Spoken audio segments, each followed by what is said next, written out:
देश में पहला एम्स खुला, श्रेय नेहरू जी को।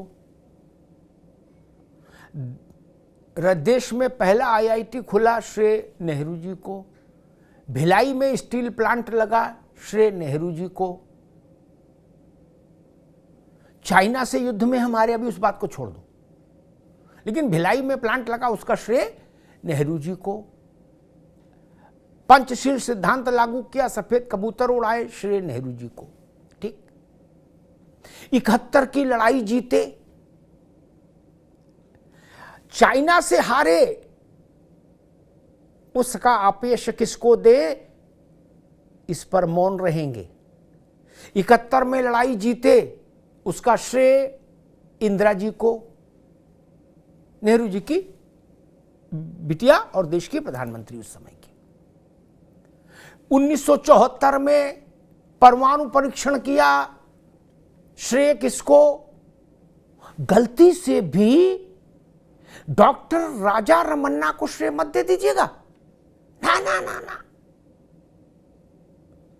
वो वैज्ञानिक थे। श्रेय किसको, श्रीमती इंदिरा गांधी को। दुग्ध क्रांति, क्या कह रहे आप, कुरियन, कौन है कुरियन, ना गलत बात मत करिए। श्रेय किसको, इंदिरा जी को। गाय भैंस को भी श्रेय नहीं, जिसके दूध से दुग्ध क्रांति आई, श्रेय इंदिरा जी को।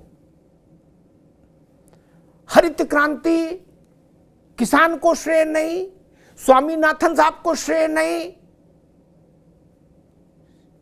All credit goes to Shrimati Indira ji, Indira Gandhi. ठीक। कंप्यूटर आया, वैज्ञानिकों का कोई लेना देना नहीं, जिनने कंप्यूटर बनाया उनका भी कोई लेना देना नहीं, श्रेय राजीव जी को, राजीव गांधी जी को। ठीक।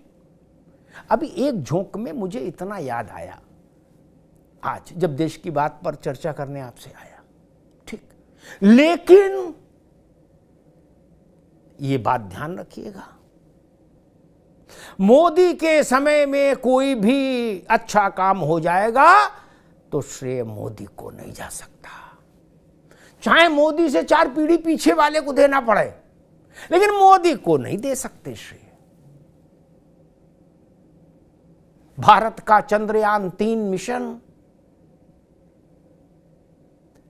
चंद्रमा के दक्षिणी ध्रुव पर पहुंचा, विश्व का पहला देश बना भारत। मोदी को श्रेय नहीं।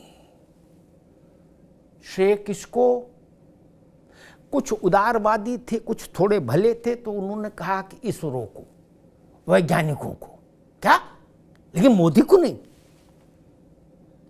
और कुछ बिल्कुल थेतर थे, तो थेतरों ने कहा श्रेय,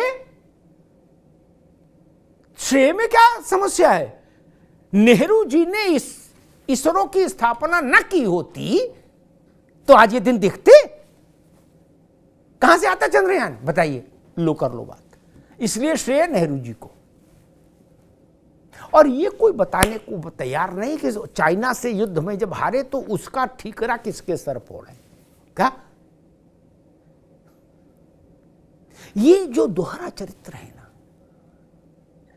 ये भारत की राजनीति का सबसे गंदा चेहरा है। अब आप सोचिए, क्या नेहरू जी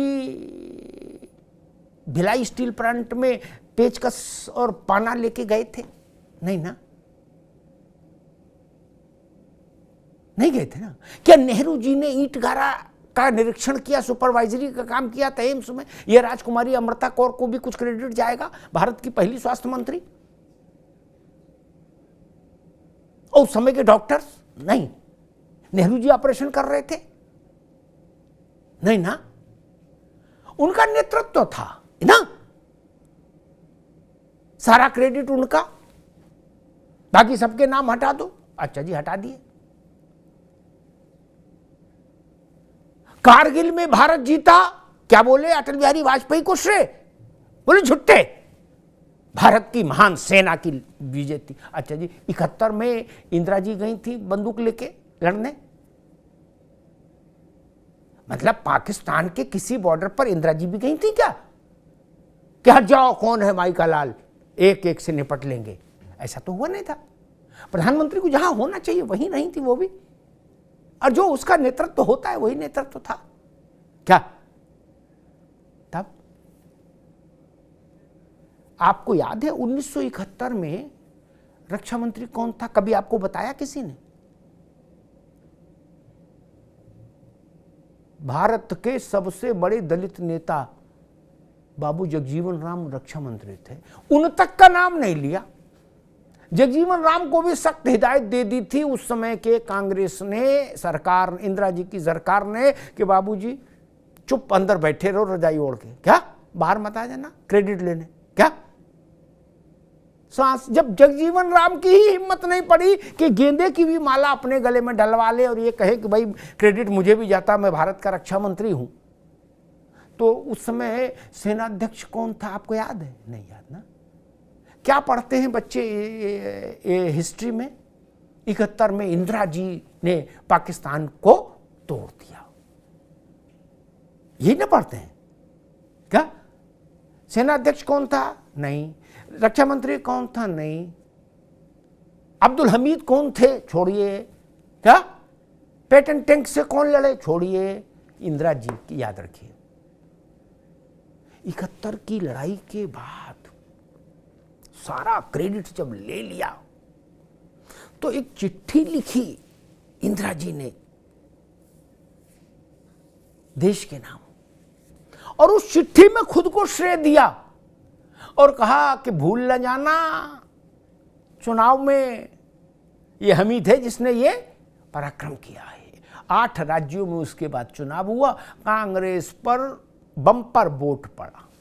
क्या 8 राज्यों में सरकार बन गई 71 की विजय के कारण। दुग्ध क्रांति, श्वेत हरित क्रांति, सब कुछ मैंने कुछ नाम लिए, यूं ही नहीं लिए। भारत में दुग्ध क्रांति कुरियन साहब लाए ना, ही वॉज द मैन। कृषि हरित क्रांति स्वामीनाथन साहब। किसी का नाम नहीं, किसी का फोटो नहीं। अभी आपके सामने स्वामीनाथन जी का और कुरियन साहब का फोटो रखते तो आप नहीं पहचान पाओगे। क्या बच्चा क्या पढ़ता है जीके में? ग्रीन रेवोल्यूशन भारत में इंदिरा जी लाई, और श्वेत क्रांति इंदिरा जी लाई, ठीक ना? गाय दूहने गई थी? नहीं ना?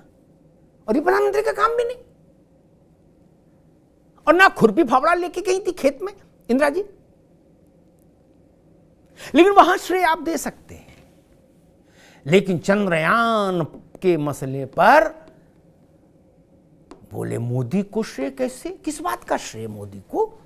मोदी ने क्या किया? मोदी गए थे चंद्रमा पर ना जी। वही पलट के कोई पूछ ले कि इंदिरा जी गई थी बॉर्डर पर? नहीं ना। तब ये जो भारत में एक वो है कि सारा अपने वक्त का श्रेय अपने राजनीतिक चेहरे को दिया जाए, और जब देश में सरकार बदले और कोई दूसरा राजनीतिक चेहरा देश का नेतृत्व करे तो इतने कुंठित हो जाइए, इतने लुंठित हो जाइए, इतने छोटे मन के हो जाइए कि आपके वाक्य से, आपके बधाई से कुंठा झलकने लगे। क्या चांद मुबारक, एक बार की तो देखा तो लगा ईद मुबारक है क्या? क्योंकि ईद पर जब चांद दिखता है तो कहा जाता है चांद मुबारक। अब ईद है कल, ठीक? चंद्रयान का उल्लेख नहीं हो सकता क्या? उससे कुछ और बू आती है क्या? उसका ऑफिशियल नाम तो अभियान का चंद्रयान 3 था। ये जो चीजें हैं ना, ये देश के मन में कहीं फांस की तरह हो जाती है। अब सोचिए क्या हो जाता अगर कांग्रेस या अन्य INDIE के अन्य सहयोगी दल नरेंद्र मोदी को भारत के प्रधानमंत्री के नाते बधाई देते। क्या हो जाता? कोई समस्या थी? नहीं ना। 71 की लड़ाई जब भारत ने जीती थी तो उसके बाद जब लोकसभा में श्रीमती इंदिरा गांधी आई थी तो क्या पक्ष और क्या विपक्ष सब मेजे थपथपा रहे थे और सबने भाषण दिया और सबने इंदिरा जी की तारीफ की। क्या उस समय का भारत ये कर सकता था? आज का भारत इतने छोटे मन का हो गई भारत की राजनीति कि ये नहीं कर सकता। क्यों नहीं कर सकते भाई? एक बड़ा प्रश्न है। इसे देश के राजनीतिक चरित्र में आए गिरावट का वो मिलता है। आप नेहरू जी के कार्यकाल के समापन के इतने वर्षों बाद, दशकों बाद भी कह रहे हैं कि चंद्रयान 3 इसलिए सफल हुआ क्योंकि नेहरू जी ने इसरो बनाया था। अच्छा जी, बाकी लोग वहां काम कर रहे थे, वो लूडो खेल रहे थे। वो क्या कर रहे थे? इसरो के तमाम वैज्ञानिक, विक्रम साराभाई जिनके नाम पर ये विक्रम है, विक्रम और प्रज्ञान, वो क्या कर रहे थे? वो सत्यनारायण कथा करने गए थे। फिर कलाम साहब क्या कर रहे थे? अगर सब काम नेहरू जी ने ही कर दिया, जो बचा था वो इंदिरा जी ने कर दिया, तो फिर कलाम साहब भी वहां क्या कर रहे थे? ये प्रश्न है। इतनी छोटी बुद्धि नहीं होनी चाहिए, इतना मन छोटा नहीं होना चाहिए देश में। आज मैं यही बात करने आया देश की बात में। क्या कोई इस बात से इनकार कर सकता है कि नेहरू से लेके मोदी तक प्रधानमंत्री ही अपने समय का देश का चेहरा होता है? कोई इनकार कर सकता है क्या? बधाई प्रधानमंत्री के नाम आती है ना दुनिया भर से। भारत को बधाई देनी होगी तो प्रधानमंत्री को ही के पास बधाई आएगी ना, क्योंकि प्रधानमंत्री ही भारत का चेहरा है। चाहे वो जवाहरलाल नेहरू रहे हो, इंदिरा जी रही हो, शास्त्री जी रहे हो, नरसिंह राव रहे हो, वाजपेयी जी रहे हो, चाहे देवीगढ़ और गुजराल रहे हो, चाहे विश्वनाथ प्रताप जी रहे हो। इसमें यह मानने में क्या समस्या है? कोई छोटे हो जाएंगे क्या? जिस ढंग से भारत ने अंतरिक्ष में अपने वर्चस्व की स्थापना की, अपनी सामर्थ्य का अद्भुत शंखनाद किया, उसमें उस वक्त इतना बड़ा अवसर था कि दिल बड़ा दिखना चाहिए था। अरे मान लीजिए, छोटे मन से कोई बड़ा नहीं होता। और मजे की बात ये, जब कोई वर्तमान की समस्याओं के लिए नेहरू जी को जिम्मेदार ठहरा देता है तो कांग्रेस को गुस्सा आता है, आना भी चाहिए। वो कहती है नेहरू जी को कब तक जिम्मेदार ठहराएंगे? अच्छा, लेकिन नेहरू जी के युग के इतने दशकों के समापन के बाद भी जब चंद्रयान 3 की सफलता आती है तो आप क्रेडिट दे देते हैं नेहरू जी को। क्यों?